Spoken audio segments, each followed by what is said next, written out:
tough schedule this weekend? Tight kabisa. It gets like that a lot. Yeah. It's good to see you and you look so amazing. Thank you, you look amazing. Thank you.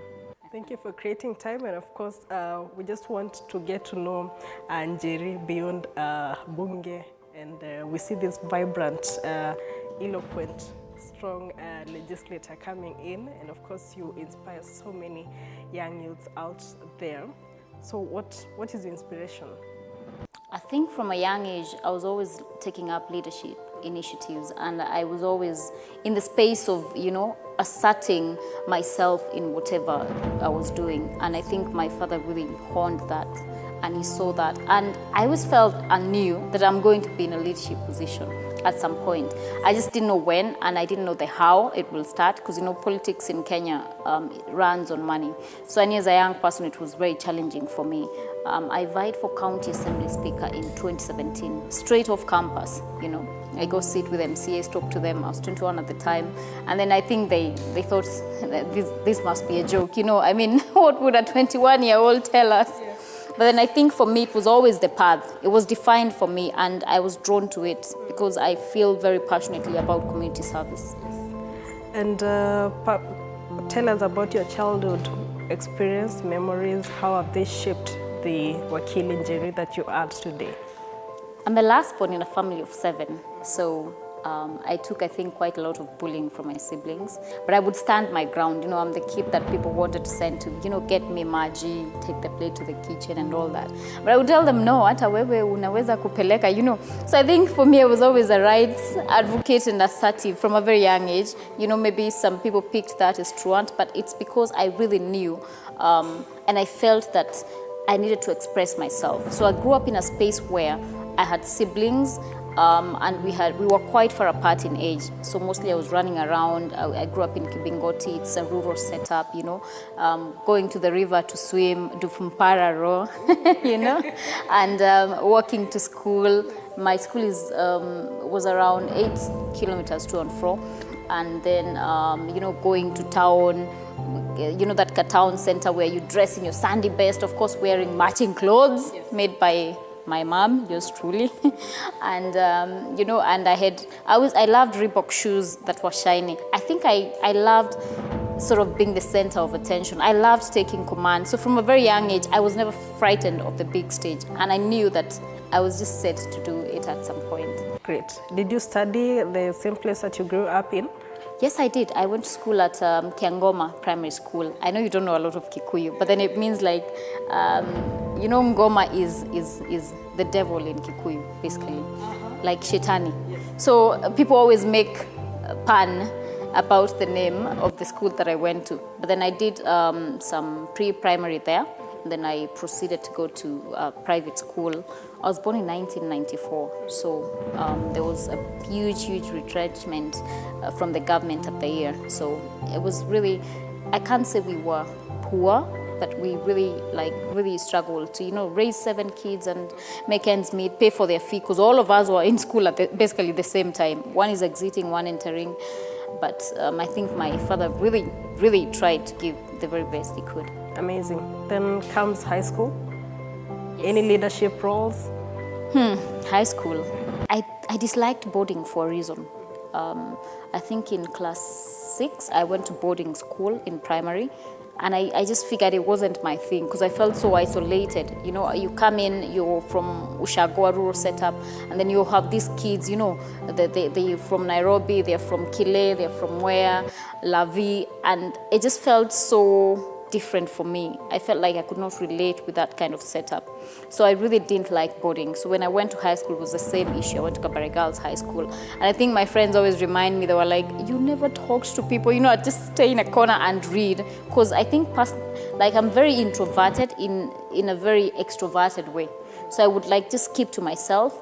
I didn't take up any leadership roles in high school because they would not vote for me. I was the kind of person who would organize a riot, so I don't think any principal wanted someone who can call maandamano in the school, because I was very assertive. I felt very passionately about the way some things were being done in the school and about my rights as a person and the treatment I got, punishments here and there.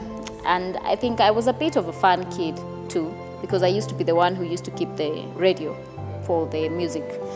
So during closing days, I'd call some students over. They come to we used to have the cubicles. Then tunachapa muziki, we dance, So I would control who's listening and who is not. Yes. Yeah. Amazing. Then here comes UN.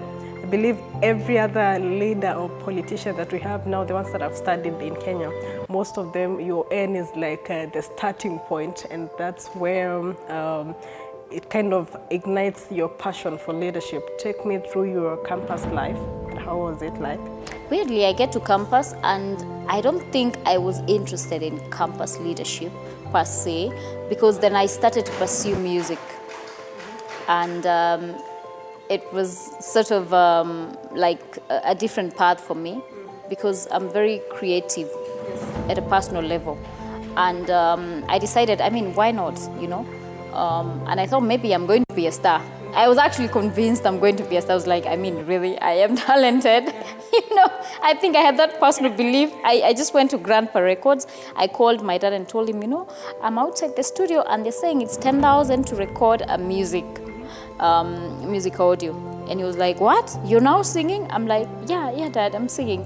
So I think my parents gave me the space to just try out things and see what fits for me, because they really understood that I was doing this because I really wanted to push my limits. So campus, I didn't vie for any position. I campaigned. I was involved in Warsaw elections and Sonu elections. But I think at that point, it wasn't really the roadmap in regard to pursuing any elective position in campus.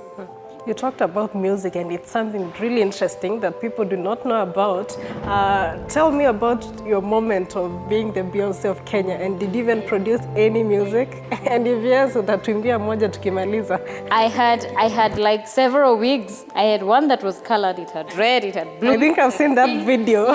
Yeah. And I was like, I am the in thing. Like, I am the big thing that is going to shake this nation, And really, I think it was something that was good to try out, because then I think as a young person, you're really trying to know and figure out what is it that works for you, and where you want to go as a person from here. And I recorded several songs at Grandpa Records. I also did a music video, and my friends were the ones who were doing, the backup dancing and all that. And they remind me today, it was poor quality, of course, because I couldn't really afford much. And of course, I'm depending from my parents at the point. And we sold some copies. I think we made some 50,000, if I remember properly, yeah. And do you sing anymore? I do. I love music. Like, it's something for me to unwind. So I love karaokes. But now, because of now people recognize me more. Even I'll just be walking and someone is like, I saw you on TV, you're the woman rep for. So now I think my social life has sort of like gone a bit, low.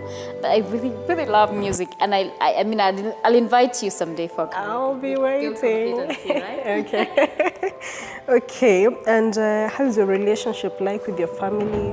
And has being a legislator changed how you relate with your family and also your social life? Oh, my family, they don't care. Like, I think they still think I'm this kid who's the one who's supposed to take the place to the kitchen. And I think for me, it's sort of like I'm the one now taking responsibility for them. And I lost my father last year, but my father and I were very, very close, and I think it was such a hard period for me, because then I didn't have the time to even mourn him.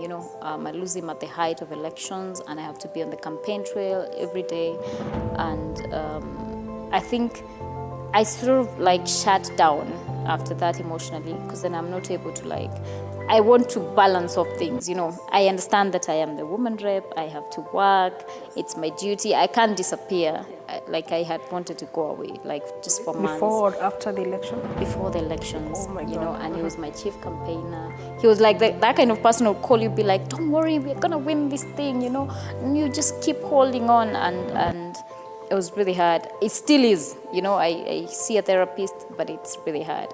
Yeah, my siblings, we're we are apart in age, so we're not really close. So the person that's close to really is my dad. Like we talk like 3-4 times a day. Mom and I are not so close, but I think it's because I was just a daddy's girl. So we had so much to share with my father, the nurturing and all that. He's the one who did all that. So I think it's like, it just hits you, like, you know, when you're hit by a truck and you're like, oh goodness. Like, I'm in a world now, he's no longer here, I can't talk to him, so it's a bit hard, yeah. I can imagine how hard it was, actually, that being the heat of the moment during the campaign period. Then your dad is gone. How did you manage to get up and rise again and remember the end goal is to seek for this seat that I'm looking for, and maybe even make he'll be proud wherever he is. I'm sure he is to date. Yeah.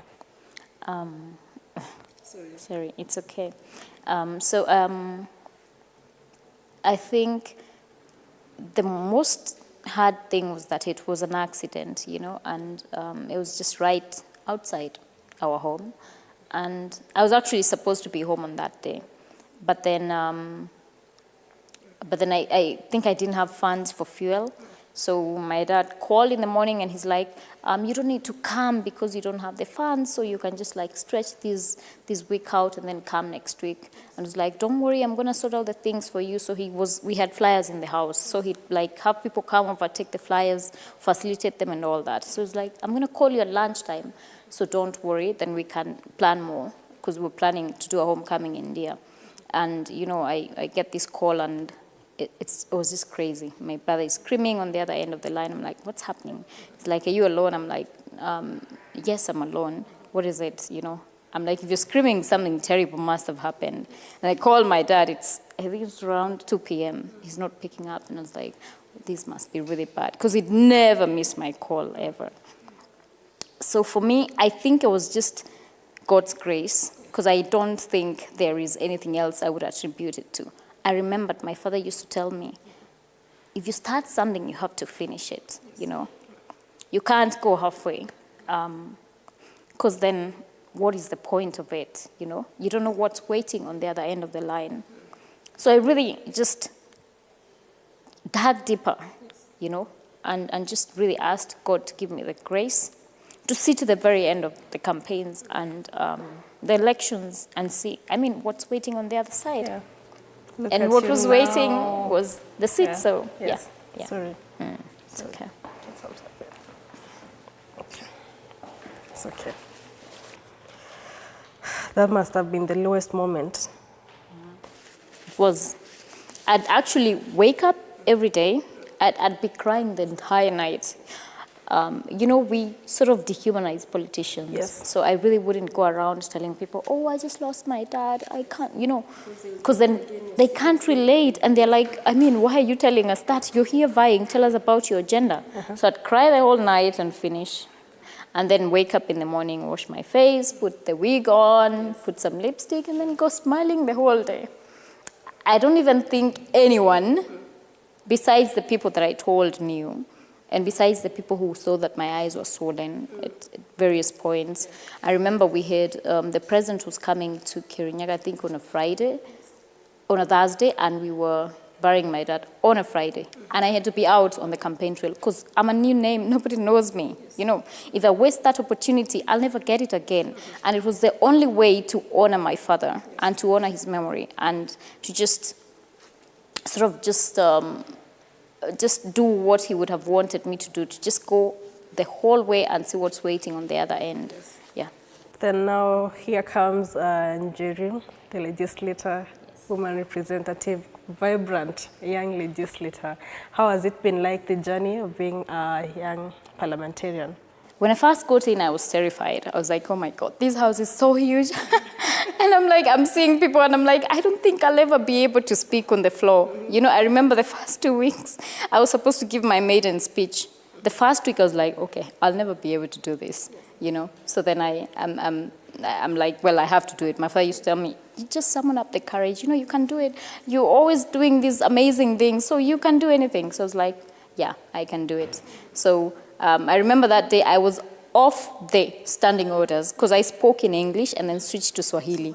And then I'm told, Kirinyaga woman rep, stop. And I'm like, what's happening? And they tell me, if you start in one language, you have to continue. I'm like, okay, I have ran out of my Swahili. So please just allow me to continue in English.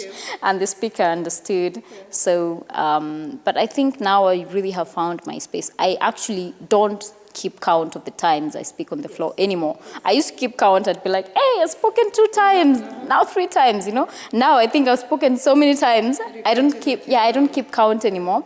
And I think I've learned to be assertive and consistent like I had grown up being. So it was just about settling in for me. I felt a bit uneasy. I felt a bit threatened. There's a new space, These are politicians that you are watching on TV or with on the floor now, and it's very competitive for young women in politics. Yes. Yeah. What are some of the challenges that you face as a woman?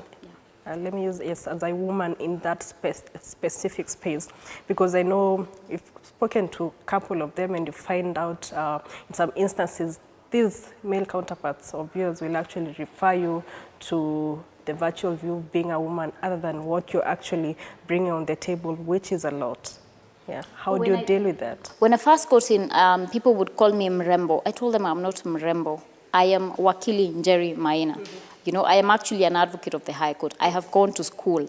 I'm just not here to smile and catwalk and Yeah, I'm here to actually have an impact on this nation and legislation.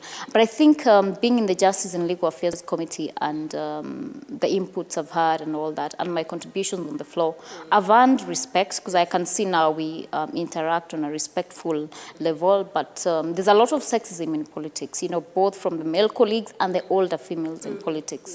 Yeah. So for a young one, it's really toxic space, People are looking for information that they can use against you, or they just want to really sabotage you. So you have to be really careful and really protectful of that space. But I think I've just learned how to balance and mind my business and just, I do the business that took me to Parliament, really. Yeah. To the young girl who is watching you right now, what message do you have for them?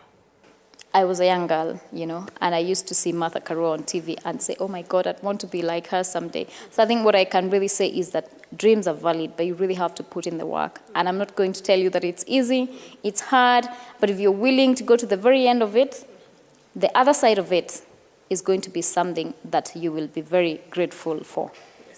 Before we wrap up, you told us you sing. So it's time our audience, looking to that camera, it's time our audience feels the beauty of that voice. We're going to play that song. We're going to play that song during the show as it runs. Oh, the song. The song that I sang in camera. Yes, the song that you have a pink, green hair. Okay. Yeah.